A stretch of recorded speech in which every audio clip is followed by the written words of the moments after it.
must be 97 Rock. How you doing, everybody? I'm Jim Ladd, and I want to welcome you to Hour 5 of Westwood One's Pink Floyd, the 25th anniversary special.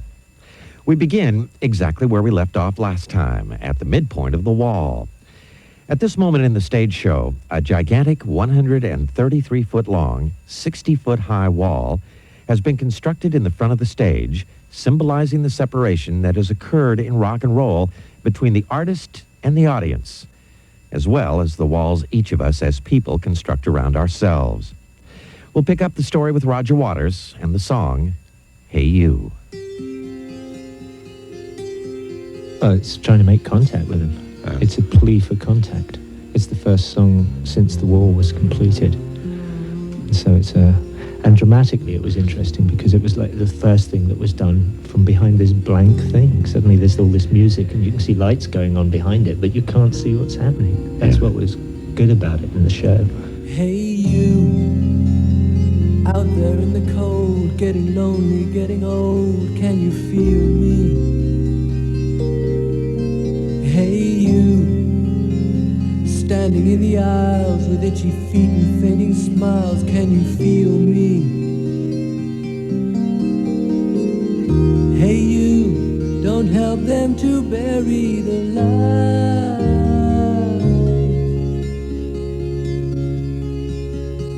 Don't give in without a fight.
Co-producer of the Wall album, Bob Ezrin. Each of us in our own lives goes through a progression of success and failure and then sometimes alienation, and we have a lot of unanswered questions, and at a certain point we feel terribly unworthy, and we start to build walls around ourselves, and we have to go through periods of self-examination before we can tear them down and step out and live.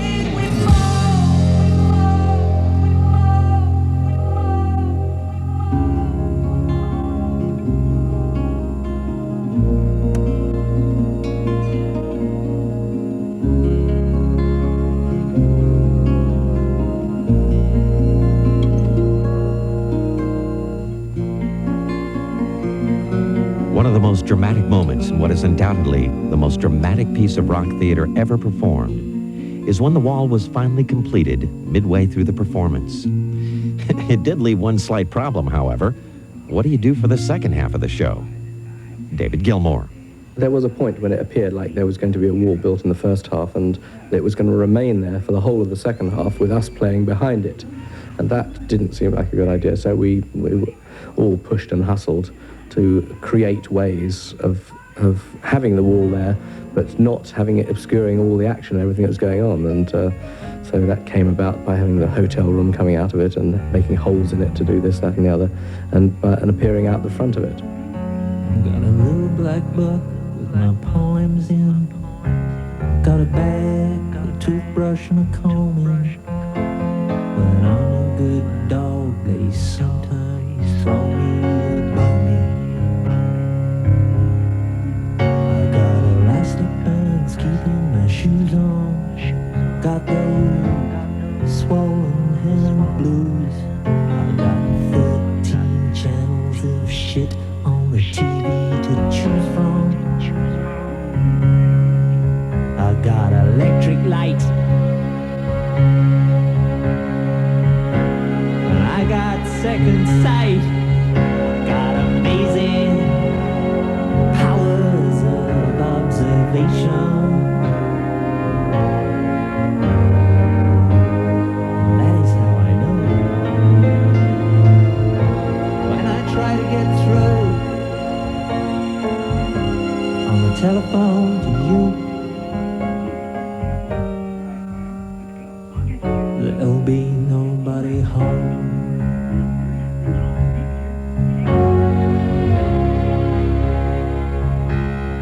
I got the obligatory Hendrix pen and the inevitable pinhole burns all down the front of my favorite satin shirt. I got nicotine stains on my fingers. I got a silver spoon on a chain. Got a grand piano to prop up my mortal remains. I got wild staring eyes, and I got a strong urge to fly, but I got nowhere to fly to.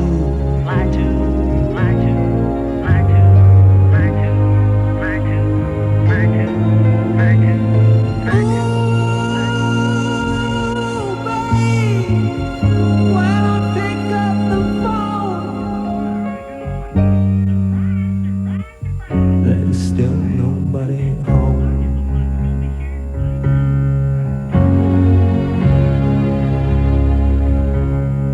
I got a pair of Go Hills boots, and I got fading roots. There are many subjects which run concurrently through the wall, not the least important of which is the subject of war. This is not an abstract exercise in songwriting, for having lost his father in World War II, war is a very personal thing to Roger Waters. Yeah. Strangely enough, this piece was one of the things that developed a whole new life in Berlin. That was pretty moving stuff when there was this big Russian marching band on stage and the big choir and the orchestra all sawing away behind the wall, and these very huge projected images of people of different nationalities in different wars over the years projected up, and I was really moved by that in Berlin. Yeah, bring the boys back home. Not a bad idea. Still not a bad idea. What are they doing out there? You know, if we didn't all sell Saddam Hussein arms, he couldn't invade Kuwait anyway. What's he going to do it with scimitars and camels? It's only because we have this huge industry that we have to support that we're selling all these third world countries all this hardware. And we are desperate to sell it. You know, it's one of the best ways that the civilized Western nations have of keeping their kind of balance of payments and monetary exchanges in the black.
Pink Floyd, the 25th anniversary special will continue in just a moment.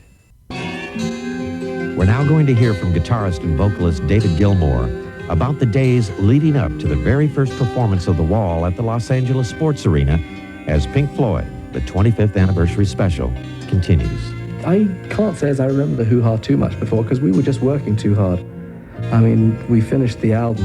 CBS had bribed us to get it out for the Christmas sale in '79. We worked like mad to get that finished, and then we were straight into rehearsals for the show and putting the show together and getting that band together and doing that stuff, and then moving from, we had one big place in Culver City, putting the show together, putting the big stuff together, and another rehearsal room somewhere else with the musicians in it, and I was working away with the musicians, and then we moved into the sports arena for God knows how long. How many weeks was it?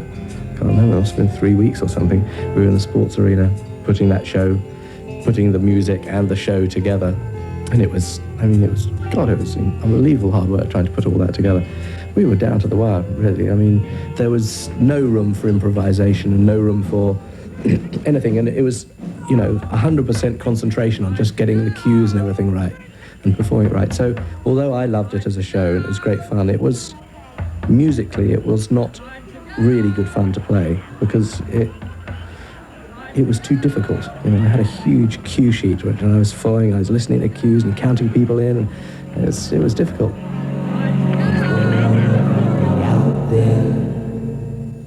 The only moment I could let go was playing Comfortably Numb up on top of that wall, where I did get a sort of extended solo and have a bit of fun,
Philadelphia, I had terrible stomach pains, and I can't remember exactly when it was, but this idiot said, "Oh, I can deal with that," and gave me an injection of some kind.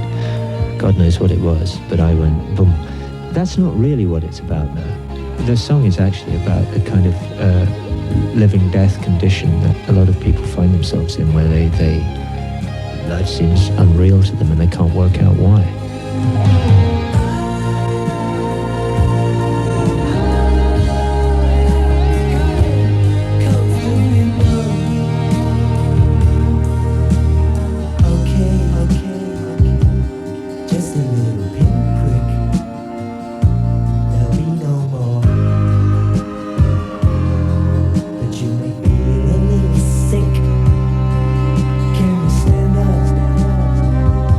I do believe it's working.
moment that I could let go was playing Comfortably Numb up on top of that wall, where I did get a sort of extended solo and have a bit of fun, you know.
Once again, Roger Waters. Yeah, there's the thing. I remember having a fever when I was a child and expressing that feeling and characterizing the current feeling of numbness with that.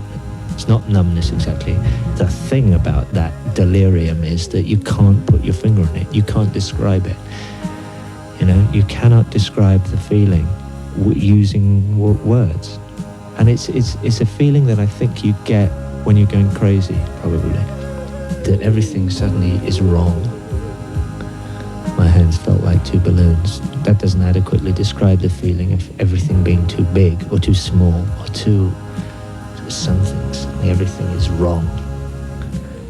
And I think that for Sid, it must have felt very like that with his schizophrenia coming on. Apart from the tangible, explainable manifestations of schizophrenia, like hearing the voices and all that stuff, which you can say, well, I hear this voice and it says whatever it says and stuff. There's the discomfort of everything not being right. It must be almost beyond bearing, I would think. There must be some mistake. I didn't mean to let them take away my soul. Am I too old? Is it too late?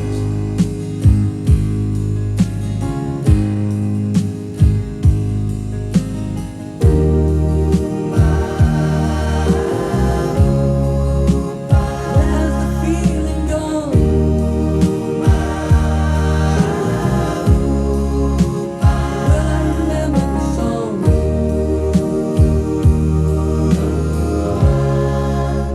The show must go on.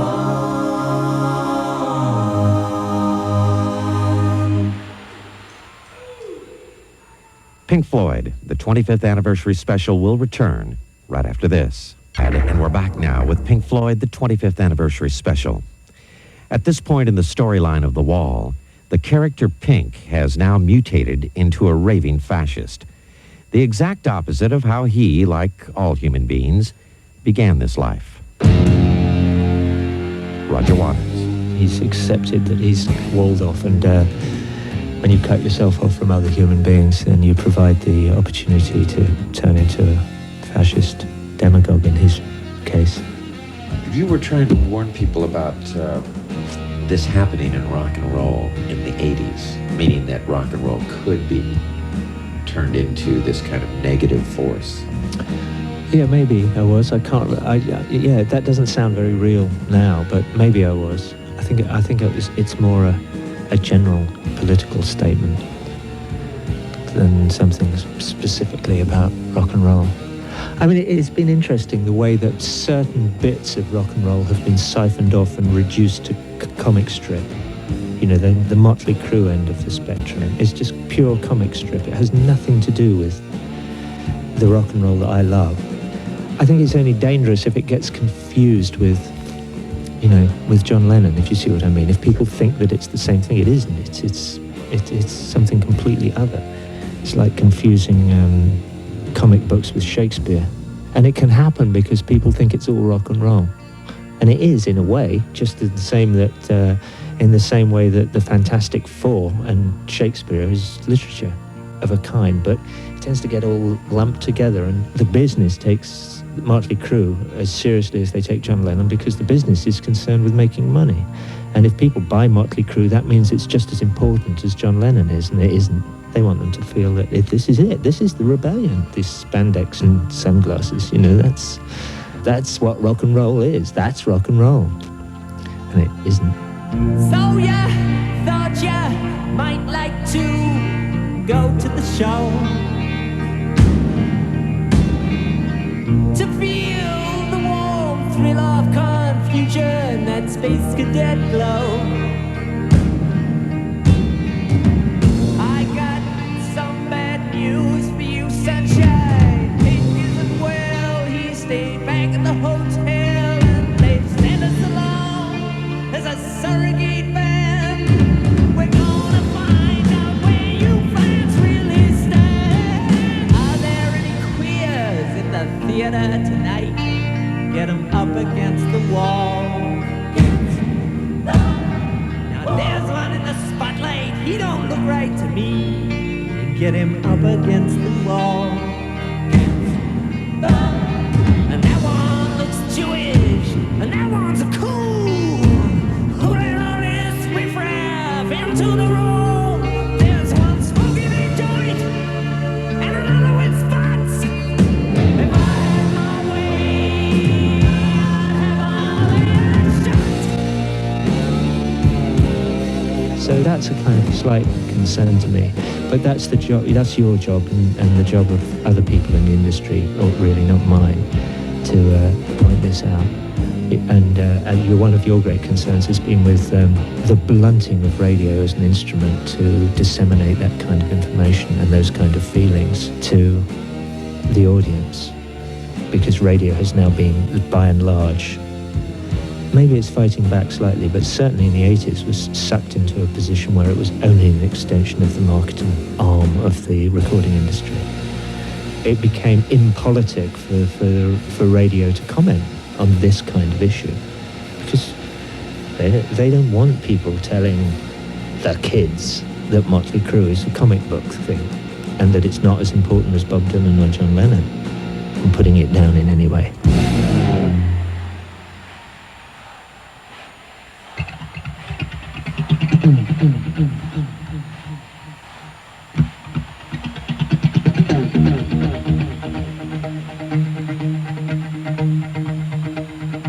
I remember when we first did this in 1980, you were really concerned, and I was kind of concerned too, that the mob mentality was going to take over, and all of a sudden we'd have skinheads roaming the street to the current #1 hit single, beating the shit out of people. Yeah, well, that could still happen. I think that there are pockets of that kind of mentality, not just in the aftermath of the reunification of Germany, but also in England and in France. There's a big resurgence of neo-fascism. I gather that in Idaho, I've been told that there's a whole big thing beginning to develop out there. You've got Duke running for governor of Louisiana. I mean, we're not out of the woods.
Floyd, the 25th anniversary special, will return in just a moment. Next.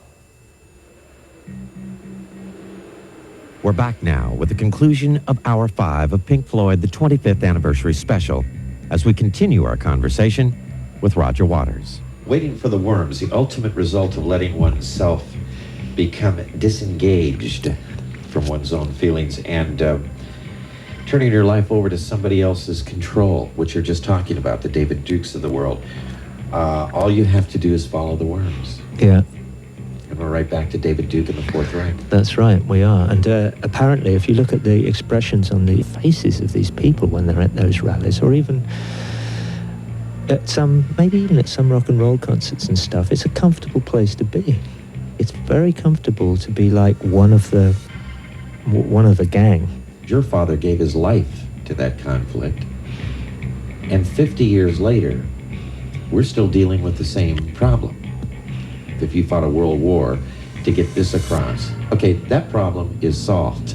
We're not going to go over that ground again, but we continue to do it. We do continue to do it, and that's because we're still locked into the same political systems that we were locked into then. Nothing has changed, really. You know, up until the enclosure of the open fields in the mid-18th century or whatever it was, certainly in England, it was feudal. America didn't exist. There was nothing here, you know. And then everybody got organized and wiped out the Indians and stuff. And here was suddenly this big new country, very rich and powerful. And this is what I talk about. In fact, I've been talking about in my new work, is about how we do and don't relate to history. But we're not really interested in what happened and what the effect was of the Industrial Revolution, you know, and the coming of the railways and the this and that and the other. But if you look at it all, you can see the kind of social and political effects that it has on people. And you can learn about nationalism and why the written word is so important. And we fail to realize it because we haven't yet learned the lessons. It's very, very easy for all this stuff suddenly to go, blah, you know, and burst out. All you have to do is treat enough of the people badly enough for long enough, and bang, you're going to be right into the Fourth Reich.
off this uniform and leave the show.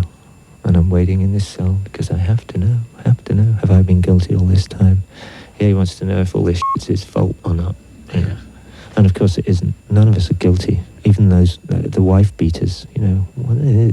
It's not like you're born and you grow up and then you think, I know, I'm going to beat the shit out of this woman now. What do they get out of that? They don't get anything out of that. You know, it's a very dangerous and difficult subject, which, thank God, because of the rise in popularity of the ideas of Sigmund Freud and Carl Jung and things, is all these kind of stuff is beginning to come out and it's available for us to talk about, and we can all go and talk to our shrinks about it. So, and we begin to realize why it is that people do that. People don't beat their wives because they're bad people. They do it because they were beaten when they were children, or they saw their parents beating each other, or whatever. And it's exactly the same in terms of the politics between nations, you know. What we have to understand is that the reason that we do all this stuff is because we've watched it going on down through the pages of history, which is why history is so important. And we ignore those lessons at our peril. We go, hey, I know what to do, you know. If they won't sell us the rubber at the right place, send a gunboat. It's obvious, you know. Yeah. It worked in 1880. Where the hell shouldn't it work now? And after all, we need the rubber. Exactly. For condoms. Now that's all out in the open. I wanna go home, take off this uniform and leave the show. But I'm waiting in this cell because I have to know, have I been guilty all this time?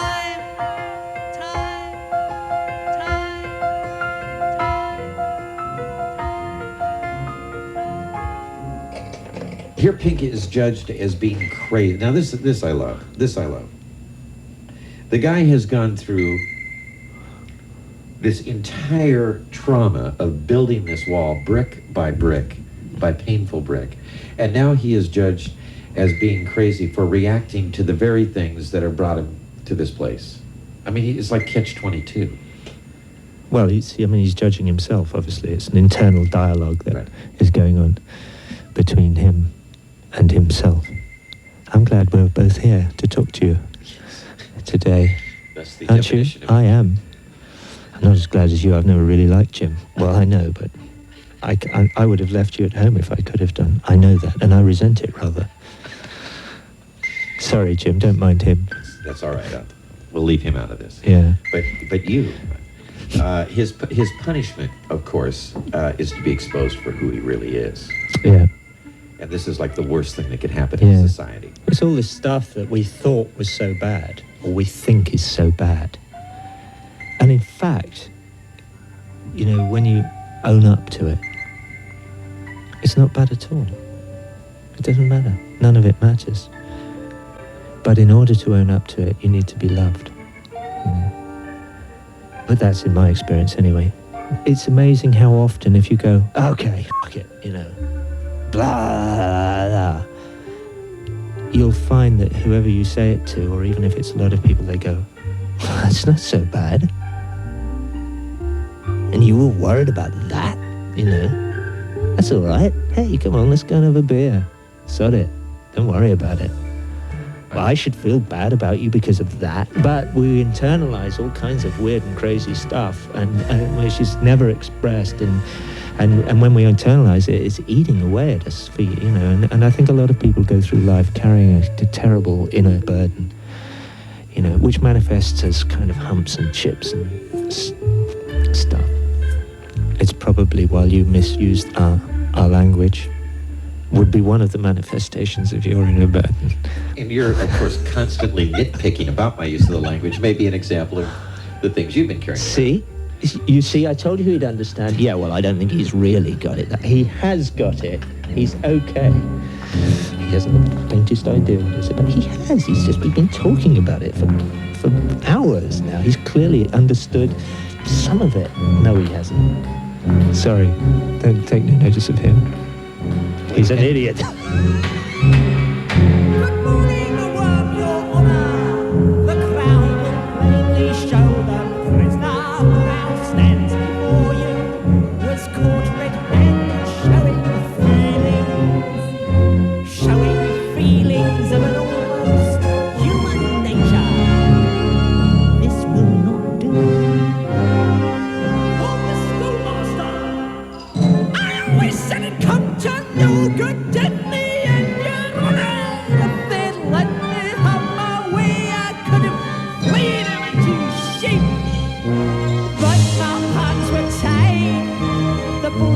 hearts and artists where I'm going. We must have let me hammer him today.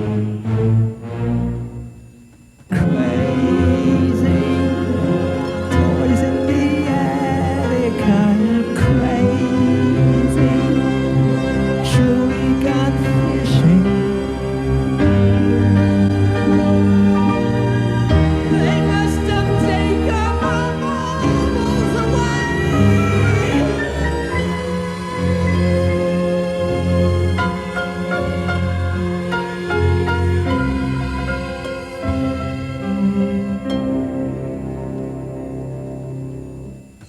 You little shit, you're in it now. I hope they throw away the key. You should have talked to me more often than you did, but no, you had to go your own way. Have you broken any homes up lately? Just 5 minutes, worm, Your Honor. Him and me alone.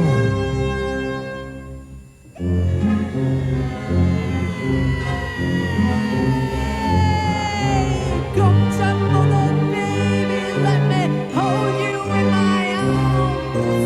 Blood, I never wanted him to get in any trouble.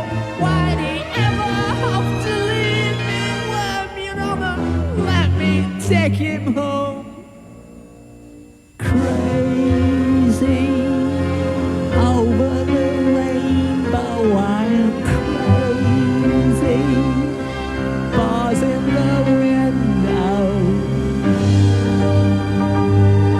There must have been a door there in the wall when I came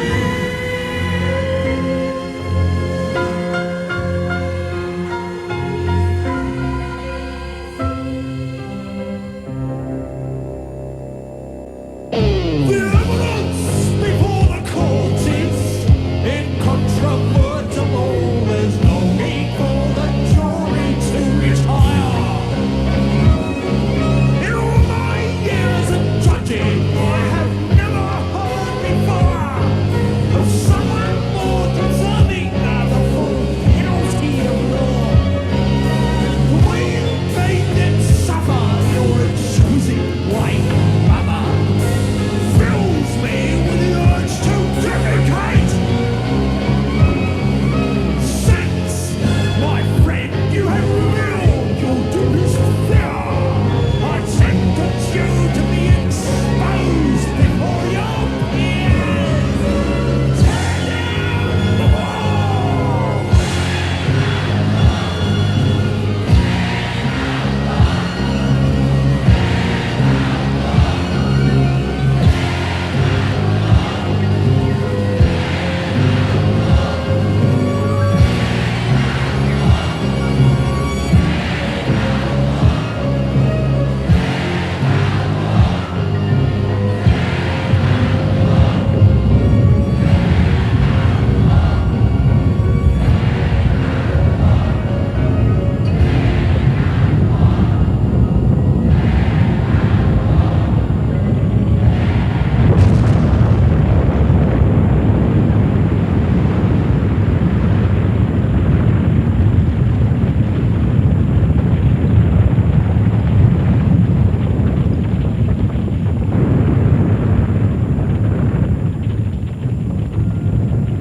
All alone or in twos, the ones who really love you walk up and down outside the wall. Some hand in hand, some gather together in bands. The bleeding hearts and the artists make their stand. And when they've given you their all, some stagger and fall. After all, it's not easy banging your heart against some mad bugger's wall. Well, it speaks for itself, doesn't it? all alone or in twos. The ones who really love you walk up and down outside the wall.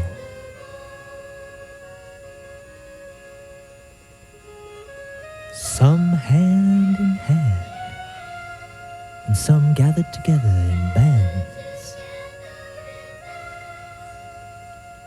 The bleeding hearts and the artists make their stand. And when they've given you their all, After all, it's not easy. Banging your heart against some mad bugger's wall. Thank you. You're welcome. So you're welcome. You're welcome. Well, I hope you enjoyed Hour 5 and that you will join us next time for the conclusion of Pink Floyd, the 25th anniversary special. We'll discuss the departure of Roger Waters and the controversy surrounding the band's decision to carry on without him. For the Westwood One Radio Network, I'm Jim Ladd. To our new Hey, everybody, I'm Jim Ladd. Welcome to the 6th and final hour of our program as the Westwood One Radio Network presents Pink Floyd, the 25th anniversary special. Roger Waters had known David Gilmour, Nick Mason, and Rick Wright since his days at Cambridge. He was a founding member of Pink Floyd, had weathered those first stormy years with Syd Barrett, and had been the leader and visionary lyricist of the band for most of its life. Now, he was about to call it quits. I asked him to reflect on the lessons he had learned over those years, between the Piper at the Gates of Dawn and the final cut. This thing of being a teenager and getting involved in a rock and roll band and being lucky enough for it to be successful and finding avenues within which to express yourself is pure kind of wonderful lucky breaks, I think, if you've got it, if you have the potential within you to use it. And I'm terribly grateful for it, and it was a very good thing to have been part of, and together we produced some very good work over the years, and I'm really happy about that. But it's not something that you can learn lessons from, because it's never going to happen again. You've learned the lessons and it's over. But even if you hadn't learned the lessons, you know, I'm the wrong age now for all that stuff. You can only join a garage band once.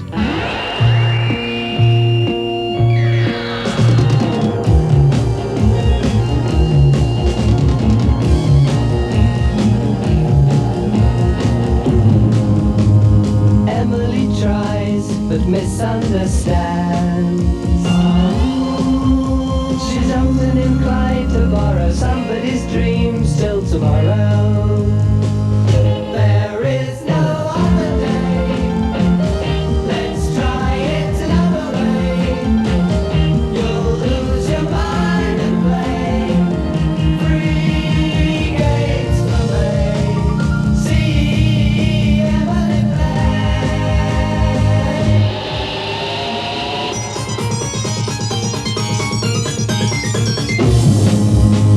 Soon after dark, Emily cries, gazing through trees in sorrow, hardly a sound till tomorrow. There is no other day. Let's try it another way. You'll lose your mind and play. Free gates for me. See Emily play.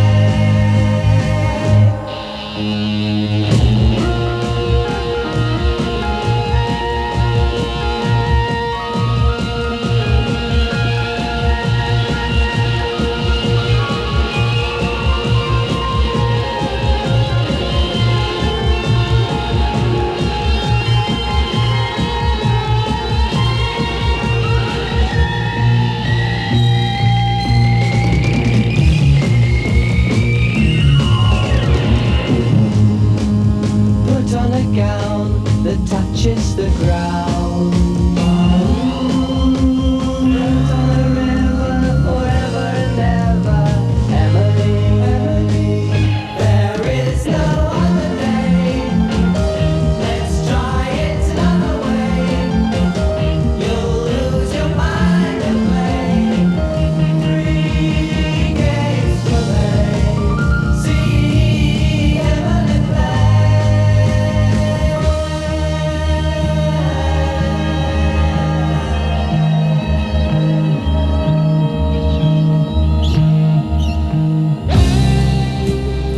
The tensions between Roger Waters and the other members of Pink Floyd had been building for years.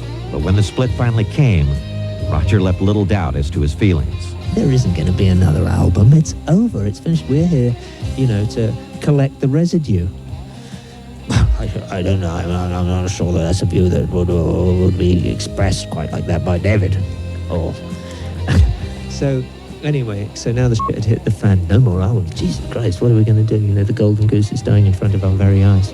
And so then they started to put pressure on me to try and get me to make another album. And I got a phone call from Steve O'Rourke, who was the manager, saying, you do realise if you don't make another album that CBS can sue you for breach of contract and can stop back royalties and have you broken on the wheel and hung in public and all kinds of other horrid things. I didn't mind the public disgrace or the breaking on the wheel or the hanging, drawing and quartering, but the withholding of royalties was a problem. And I just said, I don't believe you. And he said, well, I'll check with the lawyer. So I checked with the lawyer. Yes, Steve's absolutely right. So there was this huge pressure to go on. And so the only way that I could get out clean from underneath these threats was to exercise my leaving member option, which I did. And is that where you gave up the right to the name? As it turned out, yes.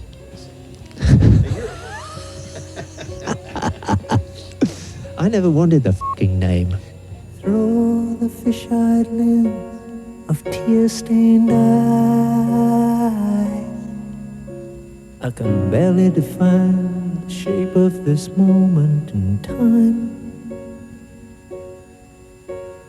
And far from flying high in clear blue skies, I'm spiraling down to the hole in the ground where I hide.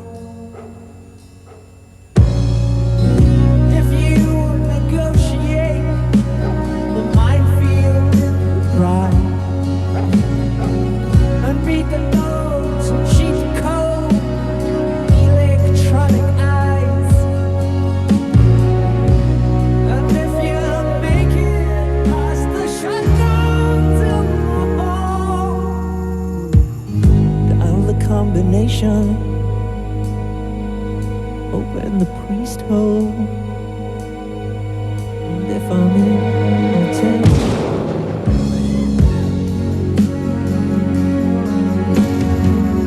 there's a kid who had a big hallucination, making love to girls in magazines. He wonders if you're sleeping with your newfound faith. Could anybody love him? Or is it just a crazy dream?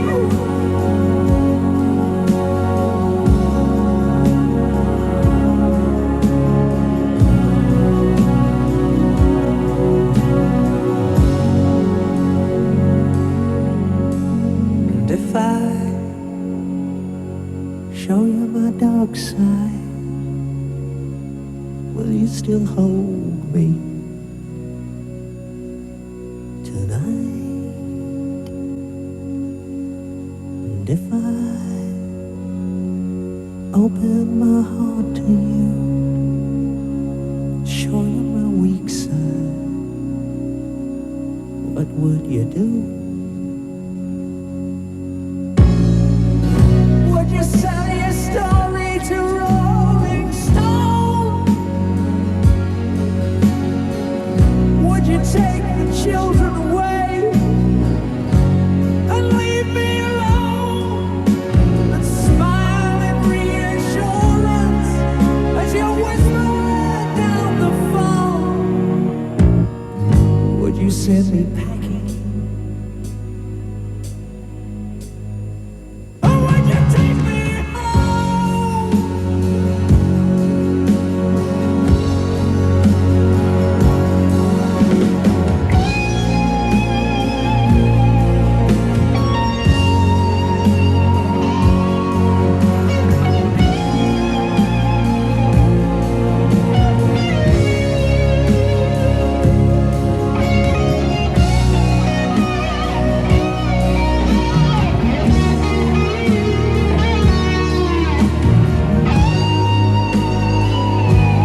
the final cut was the lowest point in our Pink Floyd career for me, personally.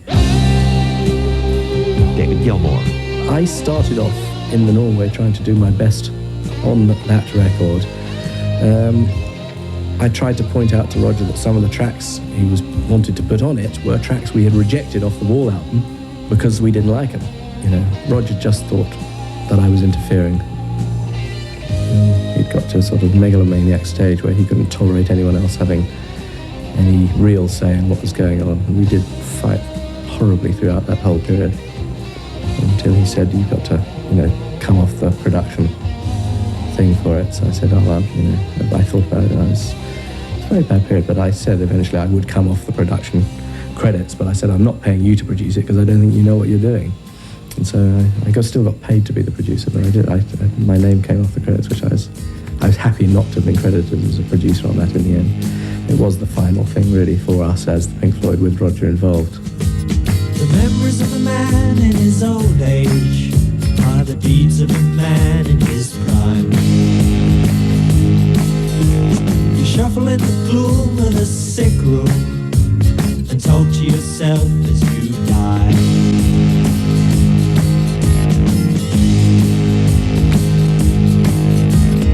Life is a short, warm moment, and death is a long, cold rest.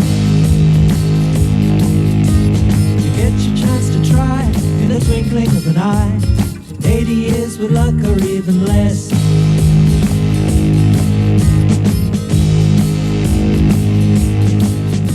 So all aboard for the American tour, and maybe you'll make it to the top. How you go, and I can tell you, 'cause I know you may find it hard to get off.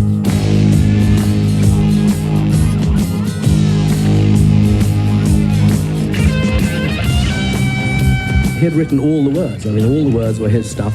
That's the way he wanted it, and we were perfectly happy to go along with that, because my budding lyric writing thing that I'd done a few in the 60s and early 70s and stuff, and my solo album and stuff, but I had very little practice at it, and I feared and still think I'll probably never get to be as good as Roger on that sort of thing, but that's life.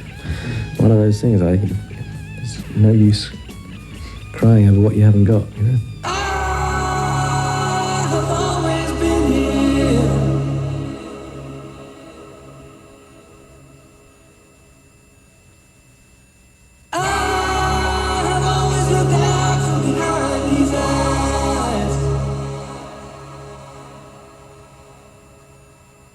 Feels like more than a lifetime. Feels like more than a lifetime.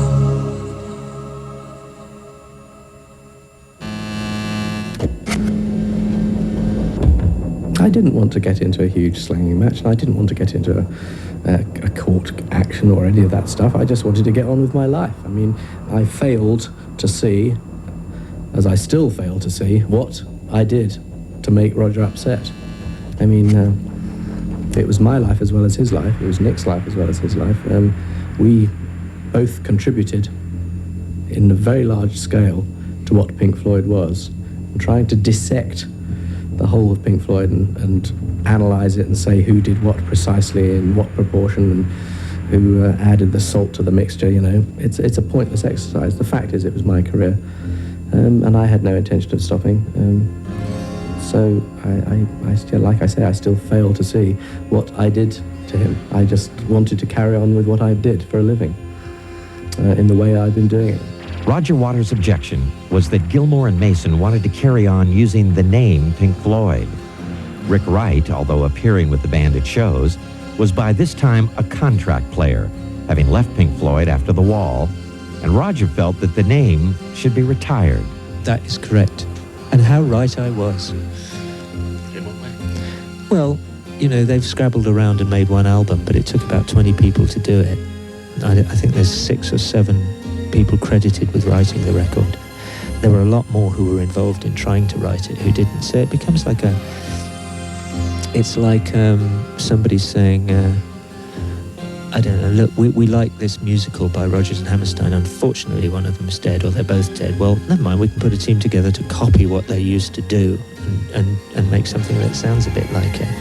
And that's what they did, and I think it's a pretty sorry... I mean, technically it's not bad, but I think it's a pretty sorry facsimile of something to which I devoted huge chunks of my life and love, and I don't like it. And the word is kind of out that it was like factory farming, and that it's not their thoughts. They're trying to reproduce my thoughts, and they can't do it. Pink Floyd, 25th anniversary special will continue right after this. Next.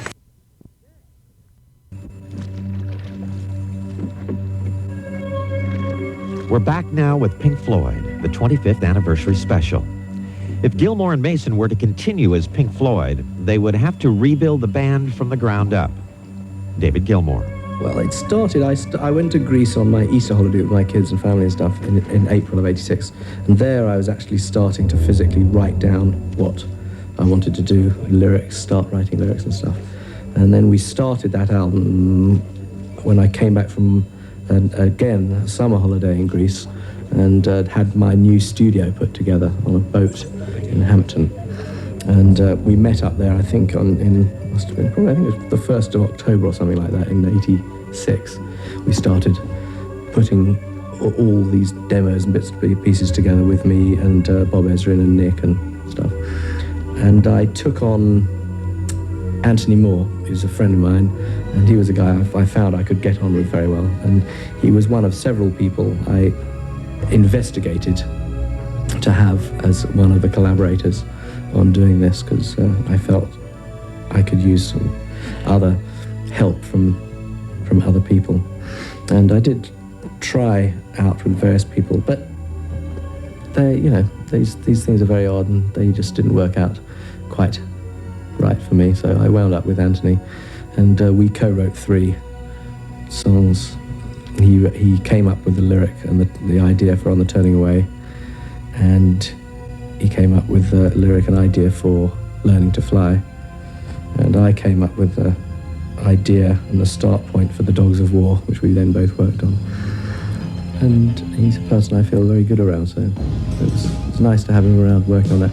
He came up with Learning to Fly because I was learning to fly, and every time it was a nice day, he would get to the studio at about 11 in the morning, and I wouldn't turn up till 1 or 2, having been up in the skies. And so that song just came out of that. But we were, as Pink Floyd, learning to fly again. Into the distance, ribbon of black, stretched to the point of no turning back. Flight of fancy on a windswept field, standing alone, my senses reel. A fatal attraction is holding me fast. How can I escape its irresistible grasp? Can't keep my eyes from the circling sky. Tongue-tied and twisted, just an earthbound gets by.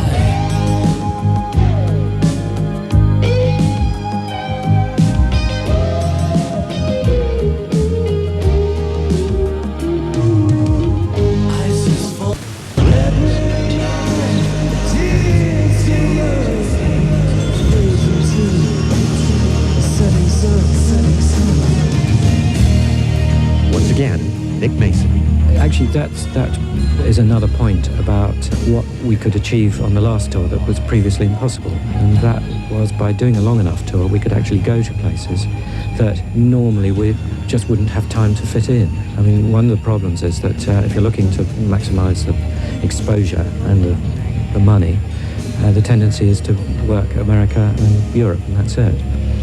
And in fact, the opportunity to go to Russia in particular was something that we wouldn't normally have been able to do. So I really enjoyed that, and I would hope that on a future tour we'd be able to do something rather similar, that we could actually take some time to go and play places that perhaps we've never been able to play before because we haven't had the time, or the market isn't big enough, or whatever. One of the things about Russia that was really exciting is that you're arriving there with a show that's taken you maybe 20 years to develop. I mean, it's hopefully the ultimate thing you're doing.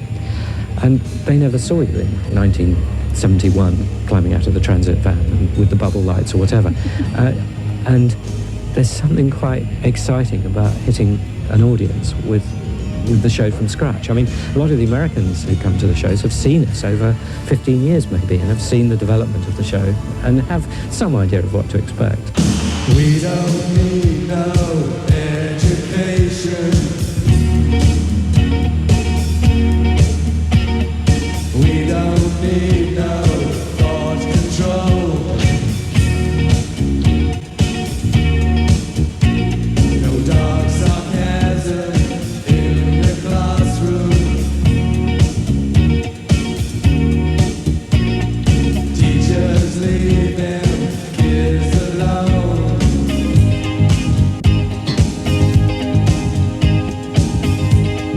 Hey, teacher, leave the kids alone.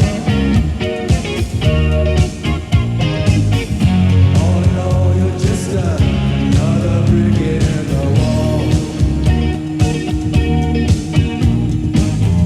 All in all, you're just another brick in the wall.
David Gilmour. The previous type of shows we'd always done for the last, most of our career was to do the previous album and the new album as the show. I mean, that option really wasn't open to us. We weren't going to do the wall. We didn't want to do the final cut. So we weren't really left with an option, so we decided to go for the sort of greatest hits package. And so we basically did the new stuff in the first half and a selection of greatest hits for the second half of the show. I've been involved with putting all those shows together. I know a lot about how it's done. And, you have to pick the right team of people and get on and do it. I can't say that I was too nervous about putting it all on. Of course, in the early days, one didn't know how well we were going to do at it. But when we put it on sale, we were still recording the album.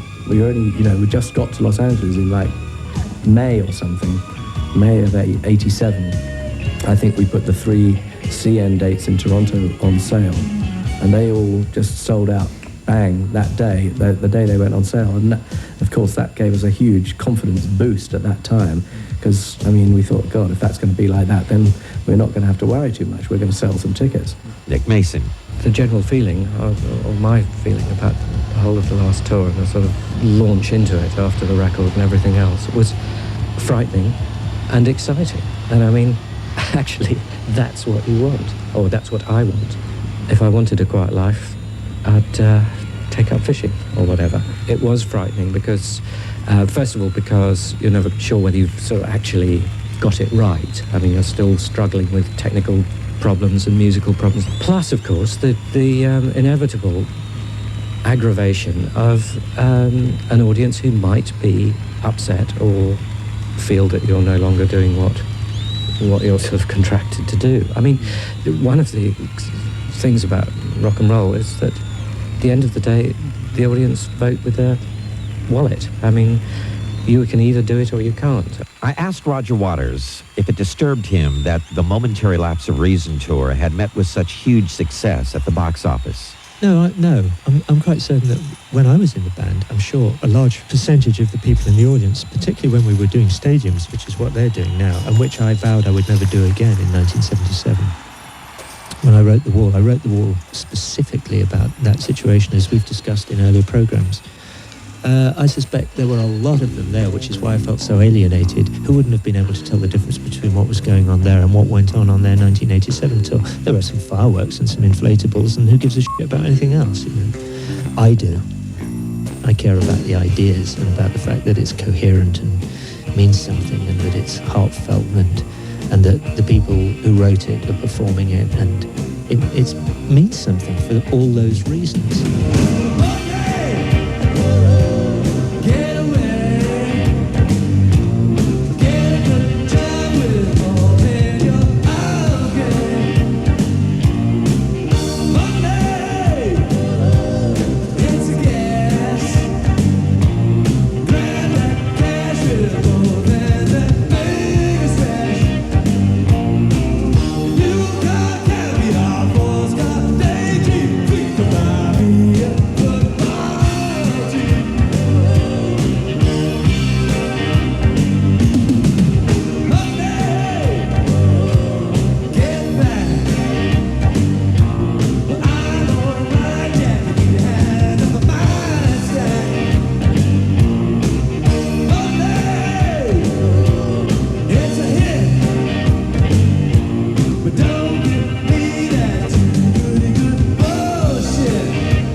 With the conclusion of Pink Floyd, the 25th anniversary special, right after this. In this final segment of Pink Floyd, the 25th anniversary special, I thought we should ask David Gilmour, Nick Mason, and Roger Waters to look back over their careers to this point. We'll begin with Nick Mason. First of all, one would have to say how incredibly privileged one's been. I mean, lucky maybe, but certainly privileged to have been able to spend 25 years doing something that's such fun, that's rewarding, and hopefully is still continuing. I don't think they'll replace us, because I think replacement is exactly the wrong word. That if anyone's going to sort of struggle along for 25 years odd, they won't do it by taking someone else's spot. They'll do it by carving their own spot out. I mean, you look at any of the really successful bands, no one replaced someone else. They all carved their own niche.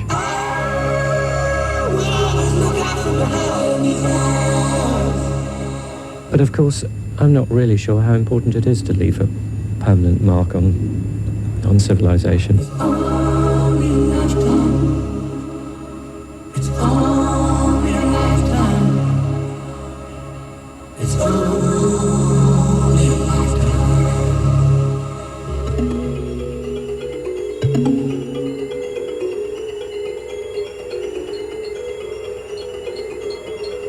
I wondered if David Gilmour ever thought that Pink Floyd would last for 25 years. I never thought about it. I mean, by the time we were getting to Dark Side of the Moon, those sort of things, then you started thinking, well, maybe you could carry on with this for years. And I've never really thought about when is the right time to stop. I mean, I suppose the right time to stop is when no one will buy your records or tickets anymore. Yeah, we'll make another record. Yeah. Well, we haven't sort of even planned out when or quite how yet. I mean, so don't hold your breath or anything. You can go and buy Rogers before our next one comes out, I think. And what has been the highlight of these past 25 years? At this moment, the highlight of the 25 years for me has been our recent success. I mean, I can't really adequately describe how much joy I've had out of what we've achieved in the last 4 years. It's been really good. Restless eye across a weary room. A glazed look, and I was on the road to ruin. Music played as we run without end. No hint, no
Finally, Roger Waters has released 2 solo albums since leaving Pink Floyd, The Pros and Cons of Hitchhiking and Radio Chaos. His new album, Amused to Death, has been almost 5 years in the making and is scheduled for release this September.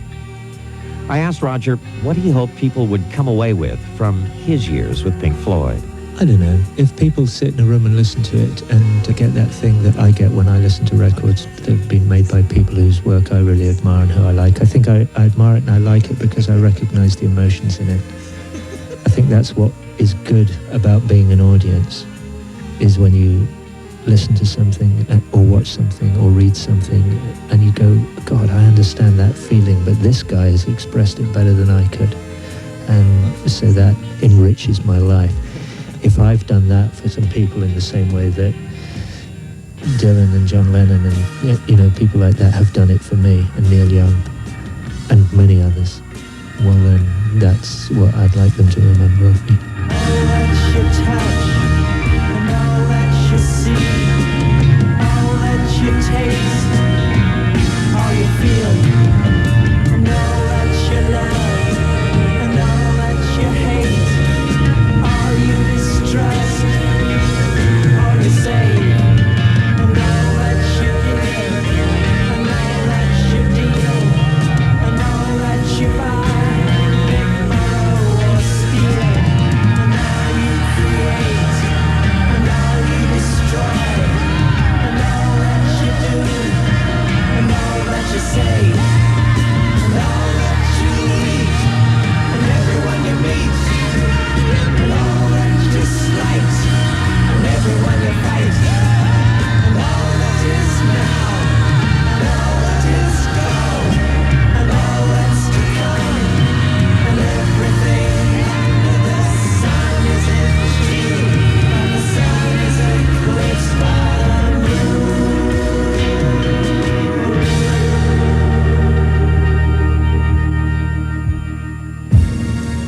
For me, doing this radio program has not only been a labor of love, it was a cathartic journey into the group unconscious. Pink Floyd were able to touch something deep within us, which goes far beyond the boundaries of national heritage, social stature, or ethnic background. Their music speaks to the inner self. It resonates a common chord which rings deep within, and in some magical way, allows us all to feel connected. For that reason, I hope we have done justice to Pink Floyd during this 25th anniversary special. And I want to thank Roger Waters, David Gilmour, Nick Mason, Bob Ezrin, and Storm Thurgeson for their candor and participation. Clearly, a project of this kind is a team effort, but there are 3 people to whom I want to extend my personal thanks for their tireless work and dedication. They are Laurie Cremmy, Fred Lindgren, and Karen Manning, without whose help this show would not have been possible. For the Westwood One Radio Network, I'm Jim Ladd. Pink Floyd, the 25th anniversary special, was brought to you by St. Pauli Girl Beer. Meet the right girl, St. Pauli Girl, and by AT&T. This special program was written and produced by Jim Ladd. Production and engineering by Fred Lindgren. Associate producer, Karen Manning. Special thanks to Gary Landis, Mal Redding, Steve O'Rourke, Brian Heimerall, and Doug Coons. Executive producer, Norm Pattis. I'm David Perry. Thanks for listening. 96.9 Buffalo's 97 Rock. We'll now join Rockline, already in progress.